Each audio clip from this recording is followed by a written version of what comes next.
They said no one should ever walk behind the school compound after dark, because the footsteps you hear there never belong to anyone you can see.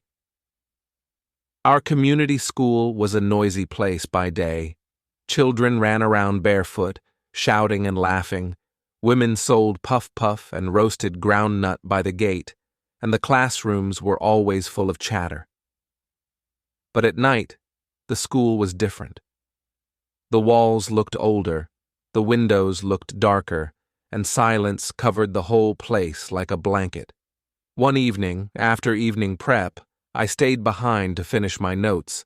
By the time I packed my books, the sky was already turning black. The other students had all gone.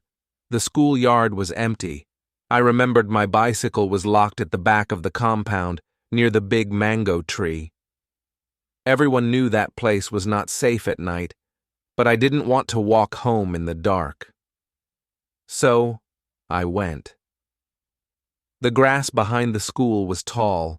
The sound of my slippers brushing against it was the only thing I could hear. Even the crickets had gone silent. As I bent to open my bicycle lock, it started. Footsteps. Slow, heavy, from behind me. Tock, tock, tock. I froze. My key almost slipped from my hand. "Who is there?" I asked, trying to sound bold. No reply. The footsteps came closer.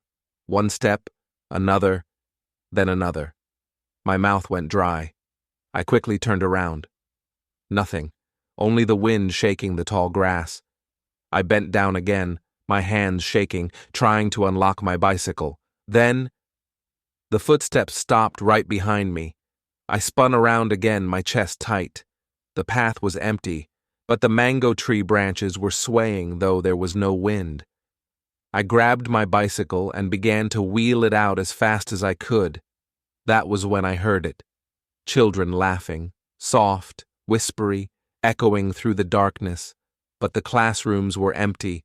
The schoolyard was deserted. I didn't wait to find out more. I jumped on my bicycle and rode out, pedaling until I reached the main road where the street lights and voices of people made me feel safe again. The next morning, I told my friend Cheeky what happened. His face changed immediately.